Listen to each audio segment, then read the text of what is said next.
Good afternoon, everybody. This is Hannah, Career Sherpa. I'm jamming out to a little Goo Goo Dolls right now, and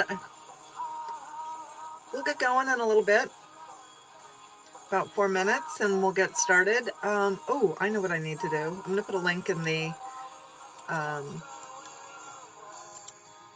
there we go. Here's a link. If you haven't seen it already, this week's Summary Sunday, you can follow along. If you're just joining me, then please say hi. Let me know that you're here. Oh, and maybe you can hear me better now. That's great. Okay. Okay, so nice. So I really enjoyed this week's Summary Sunday. I hope you all did too. There were some good articles in here. I think one I may have mentioned when we were on last week, but it's always good for a little repetition. So if you are joining me, then I'm looking forward to having conversation with you about this week's Summary Sunday articles, and we'll get started in just a few minutes. But if you're here now, certainly say hi in the chat. Let me know that you're here. I'd love to hear from you.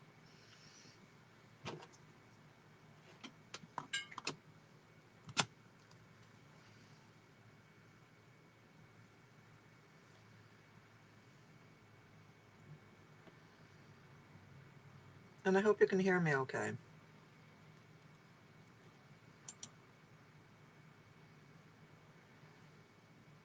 We'll get started in a couple of minutes.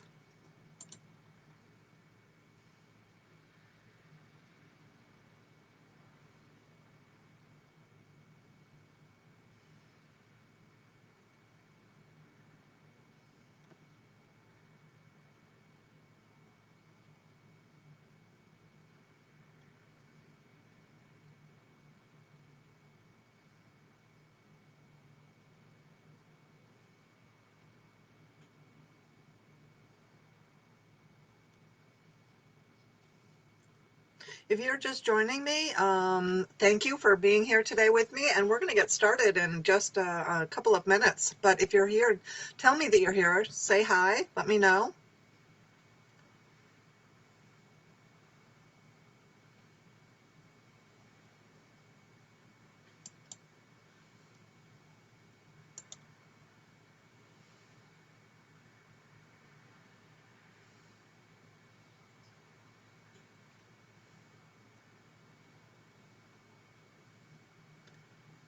Hey, Eileen. Nice to see you. I'm doing well. How are you? Happy Monday.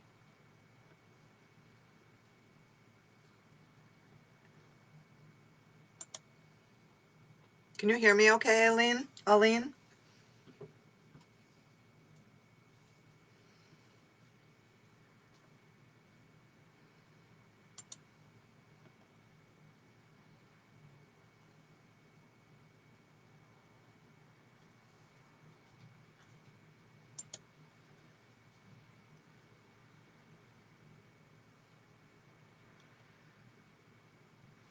So if you all are joining me, welcome for my conversation with you today about Summary Sunday that I published yesterday.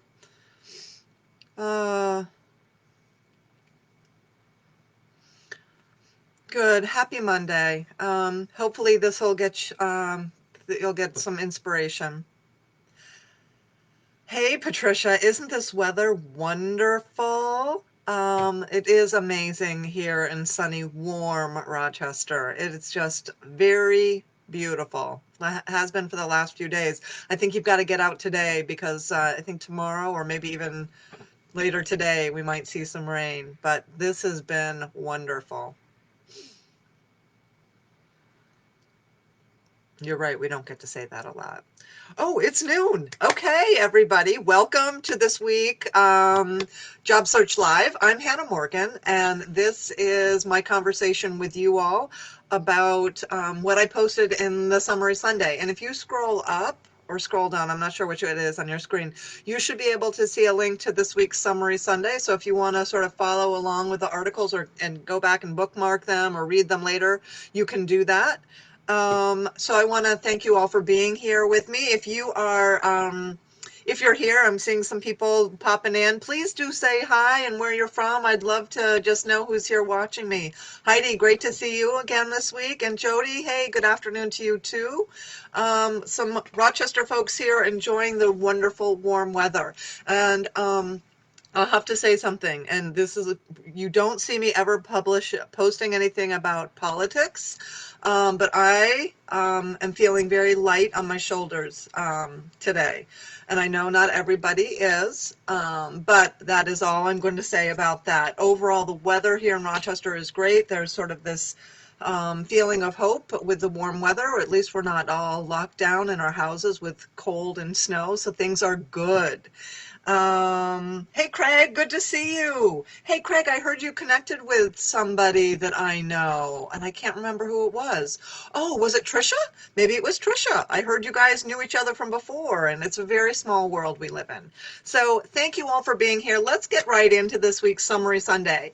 And the first article I shared, probably my favorite article, and I can't even summarize it and do it justice because it was so helpful for me in putting words around what this is like. When I first saw it shared on social media, I'm like, yeah, it's a clickbaity headline. But it is why hiring during COVID is different than in previous downturns. That's the name of the article and it's in Harvard Business Review. And I need you to go read it. Even if you just skim it, what it does is lay out to you why this recession, this downturn is not like 2008. I oftentimes try and say, hey, I've been through this before in 2008, but this article lays out why this downturn is not like 2008. And it's not like any of the other downturns we've seen in history. Yeah, because in the last 100 years, we have not had a pandemic like this. The last time we saw this was the Spanish flu in, was it 1908? So we haven't seen anything like this since that time. And so this article is really helpful. There are a couple of sad things that I didn't realize. And one of them mentioned in this article is the fact that boomers, older people, have been laid off and are not returning to work in greater numbers than other generations, so the mid-career people. So that's a little sad for me, and I don't know why that is, but I just know that older workers face enough challenges as it is, not, and now we've got this other pandemic situation. But if you read this article, the second thing was that there are a lot of companies that are having a hard time finding people to do the work they need to do, and as a result, have to pay more money. That's one of the reasons why this isn't like a downturn in the other periods of time we saw. When we saw downturns in 2008, 2000, I think 1973 was another year they used, we did not see any jobs that were still in demand and companies were having to pay higher salaries. So there's another. Third, and this is interesting, I don't know if we're seeing this so much where we are, but we live in a very great quality. The quality of life here in the Rochester area is amazing. So people generally don't want to leave. It's usually the big cities or where cost of living is really skewed that you see people leaving those areas right now because they can, because the companies are going to be allowing remote workers for a while now, and so we're seeing larger numbers of people not moving because the job market is forcing them to leave, but because they want to. So in a lot of respects, there's more power and control in your hands, the job seekers' hands, than there has been in any other period of downturns before.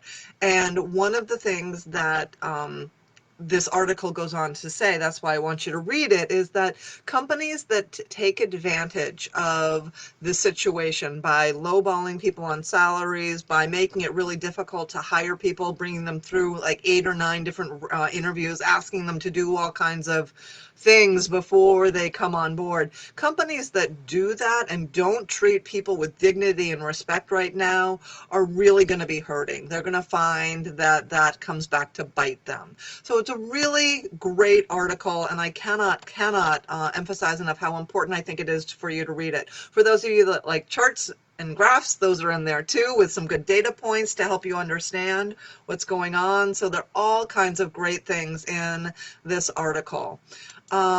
So that's why I really like it. Hey, Andy Hayter in Pennsylvania. Great. Good to see you. Thanks for being here. Um, yeah, so I'm seeing some of poor Andy. If anyone has any advice for Andy, I want you to look at what his comment says. Out of 4.5, he's been out for 4.5 years, and he's being ghosted constantly. So if anybody has any good tips on how Andy can overcome that, will you please respond to that and give him some advice, because I know you all have gone through that too, probably more often than I have, and I bet you've got some good opportunities. I think the thing that I will point out to you, that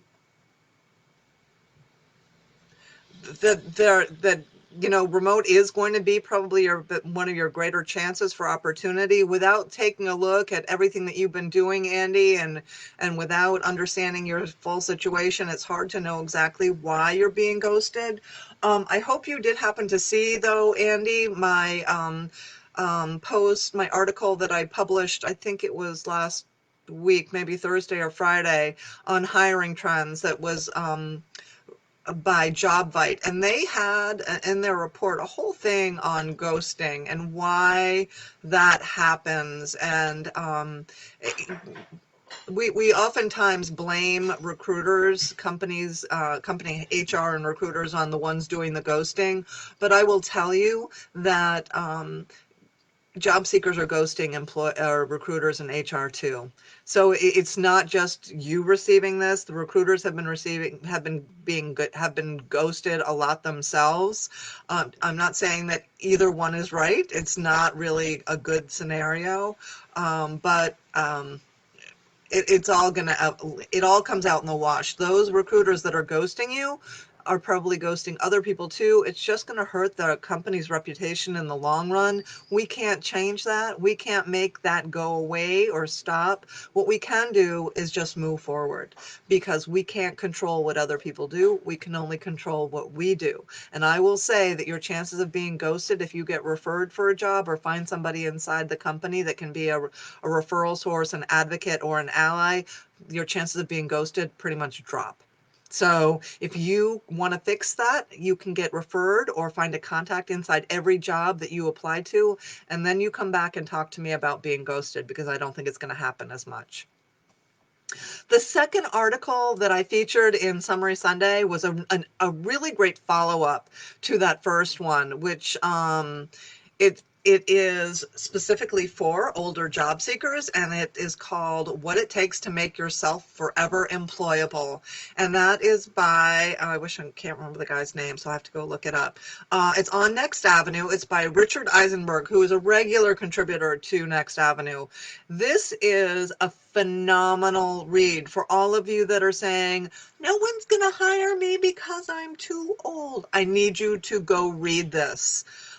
Because what Richard Eisenberg interviewed a guy named Jeff Gothef, who's a consultant, speaker, and publisher, and because he had written a book about being forever employable, and Richard asked him the question, is it really possible to be forever employable? And the short answer is, the way to make yourself forever employable, says Gothef, is to always have some expertise that others will pay for. Period. End. What do you all, and so for those of you that are older, here is my question to you. What expertise do you have that somebody would be willing to pay for? That's the question. And that is what we have to work on developing and highlighting, shouting out from the highest rooftop and backing up with proof that we have expertise that is somebody's willing to pay money for, right? That's the name of the game about for being forever employable. And there are all kinds of different cases and examples that Gothef lists in his book and in this article with Richard Eisenberg. So I want you to go read that for all of you who are saying, I'm too old and people aren't going to be willing to hire me. That's not true. It's not true. That was a phenomenal follow-up article to this, the first one on why hiring is different than normal downturns. So absolutely good stuff. The other articles, again, on sort of this self-analysis. Do you have what it takes to be hireable in today's job market and in the job market that is going to emerge when things are post-COVID, and we're not there yet, but do you have the right skill set? And so I'm always asking people that. Do you have the skills that employers need? Do you, similar to that question, do you have expertise that somebody's willing to pay for? So these, based on some analysis, I'm going to tell you where the analysis came from. Gartner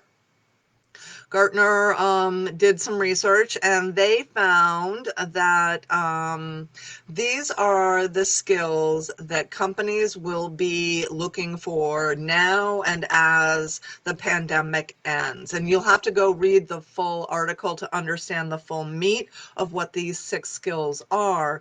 But again, I don't want to shortchange the article and take it out of context, and I want you to go read it so that you can digest it and interpret it for yourself. But number 1 is self-direction, right? It's really important right now for all employees working remotely and even job seekers to have self-direction.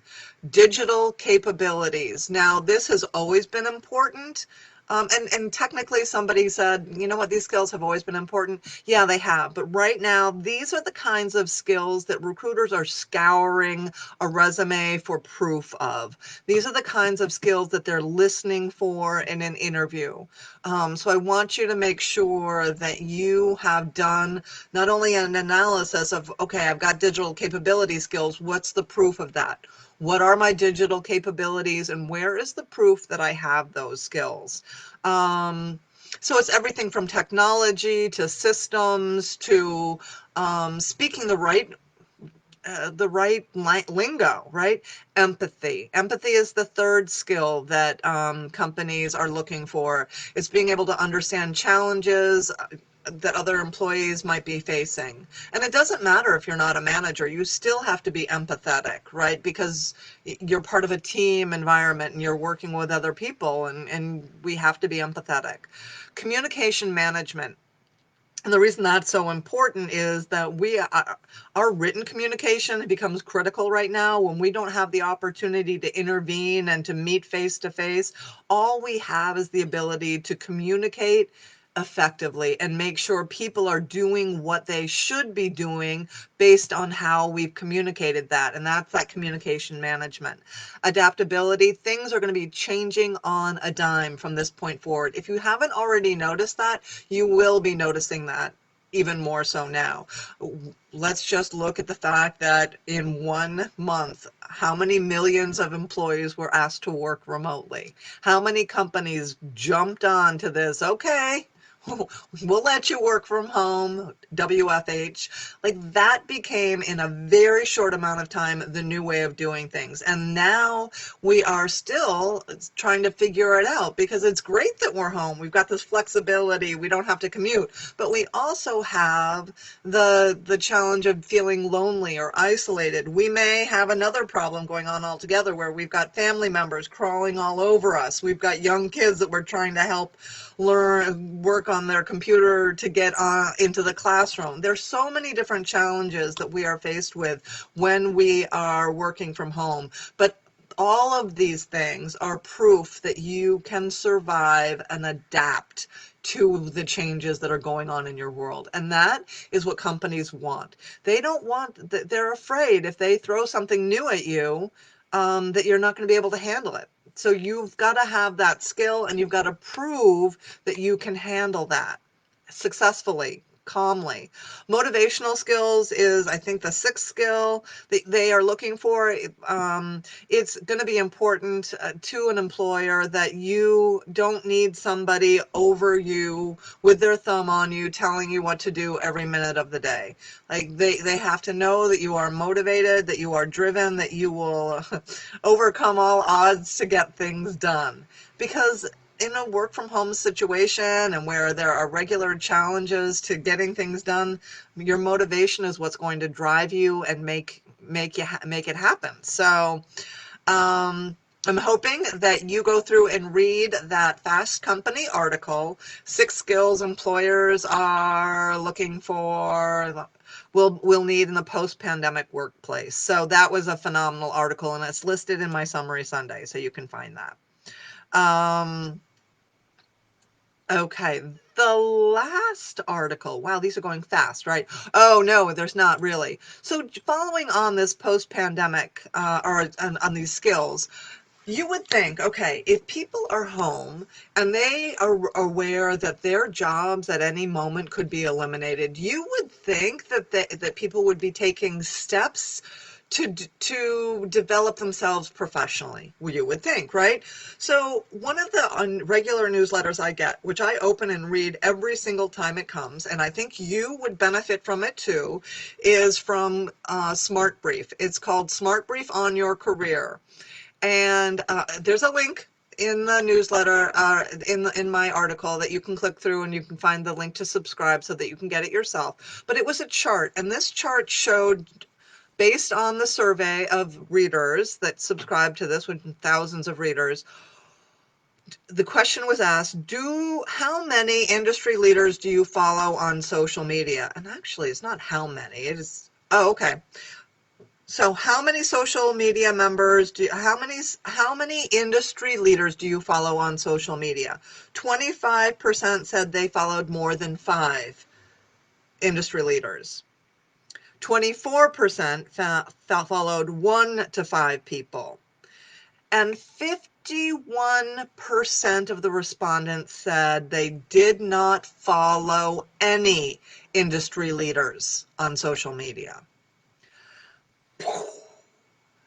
How can you stay up to date, especially in today's day and age, if you are not following the industry thought leaders on social media?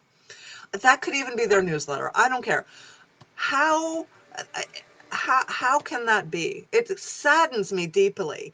You cannot go through your career with blinders on, just thinking about and worrying about your own work. That is dangerous. How do you stay continuously employable? It is by staying up to date with what's going on in your industry. And the thought leaders are the people in your industry that are writing and speaking and talking and sharing the trends that are going on. So I was so saddened to see that more than half of the respondents did not follow a single thought leader on social media. Let me ask you all, in your industry, do you follow any thought leaders? And I guess you're not going to respond no after my whole rant on that. But are you following thought leaders for your industry? That's the question.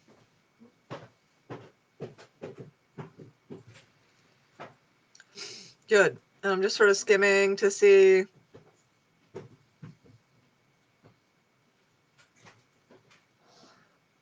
Yeah. Okay. The last article that I shared in this week's Summary Sunday had to do with, and I'm going to botch the title, so I'm going to say, the article is by an organization called NFX, get it? And it's called The Psychology of Focus, How Great Teams Find Traction Amid Distraction. It's a little bit of a heady article, but if you had heard me talk about this before. I still am having a really hard time focusing, and that's why this article caught my attention, because I'm always looking for help on, okay, what am I going to do what am I going to do that will allow me to better focus? So I found this article really interesting because it talks about the fact that focus is not the opposite of distraction. Traction is the opposite of distraction. And then it explains what traction is and what distraction is, and then how you can alter things in your work life and in your job search, I'm sure, to better utilize the energy of traction and turn distraction from a negative into a positive and find that focus. So it was a really fascinating article. And I think that there's some really interesting takeaways from that. That's my opinion. I would love, after you read it, to hear what your opinion was of this article, because I think it was helpful for me. I think, and this distraction focus traction conversation is not just something we're talking about for job seekers or people who are working. It's impacting everybody in the world right now. It is the fact that we're in COVID times, the fact that we're in all kinds of changing issues with the political sphere, not only here in our country, but in other parts of the world as well. So I found it was really helpful in giving me a new way of looking at things. So I hope you like it too. And there is one more article that was in this Summary Sunday.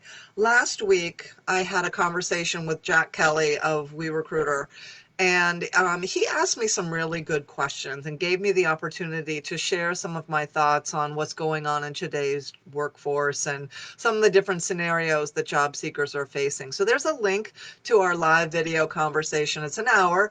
And you can fast forward through to the parts that really are of interest to you, but it goes pretty fast. It was a good conversation. I love it when I'm able to really jive with somebody that I'm having a conversation with, and Jack gave me the opportunity to really hit on some really important topics. So I'm actually going to be having another conversation with Jack and Mark. Dang it. Anyway, that's coming up this week, and I'll be promoting that on my site. We're going to be talking about more job search trends, so that'll be interesting, and that's going to be live this week. I think it's on Tuesday. So, what are your questions? What are your thoughts as we sort of head into a new week here of job search? Where is it that you need help, or what challenges are you facing right now that you want some feedback on?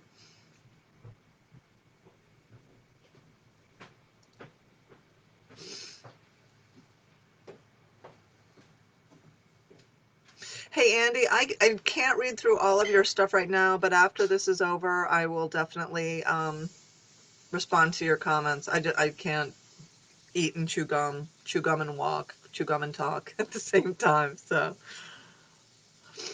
any other thoughts, concerns, questions about what's going on with things in your world this week?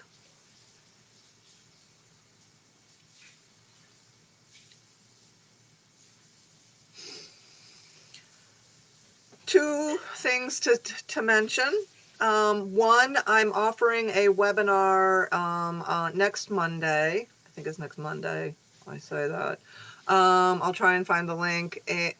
Went out in my newsletter, the advertisement for it. It's how to network virtually. So it's a 1.5 hour webinar. There is a fee for it. I will be charging. But if you can't make the actual live webinar, I will send you a copy of the recording.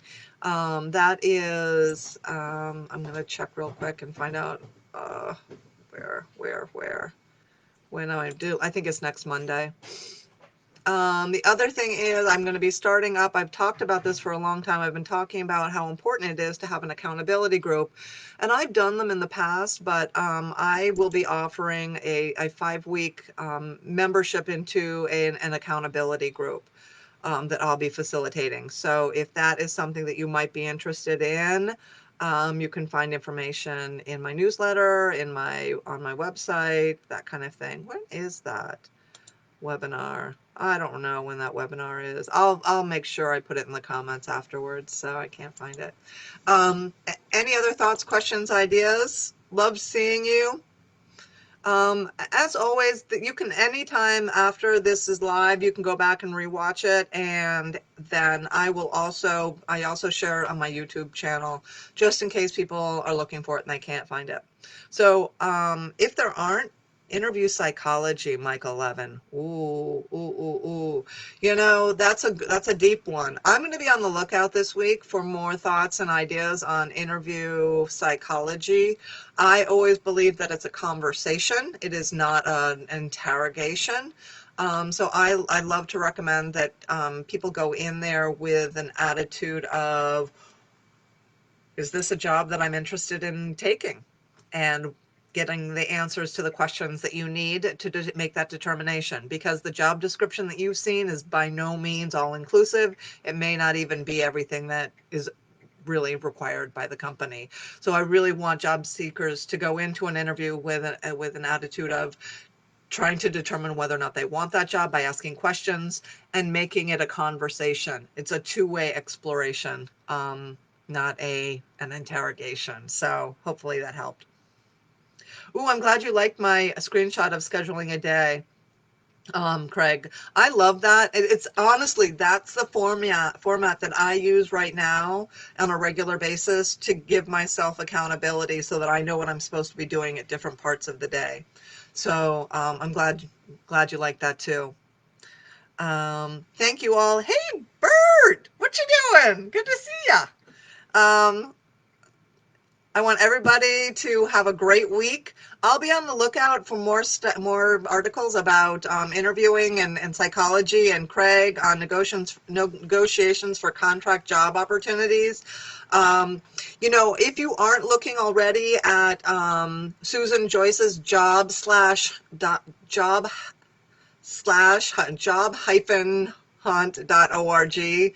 I want you to go there and look for articles on negotiating your job offer as a contractor. Susan Joyce has a lot of different experts that chime in on that topic, and you might be able to find something there. The other place that I want you to look is Allison Doyle's site, which now escapes me. Oh gosh. Anyway, search for Allison Doyle and see if you can find something on her site. There might be something there on negotiating an offer if as a contractor. So everybody have a great week. Happy Monday. And I will see you all next Monday here at noon. Thanks so much for joining me today. It was fun talking. And for those of you that left comments, I'll go back now and respond, okay? Take care. Have a good week.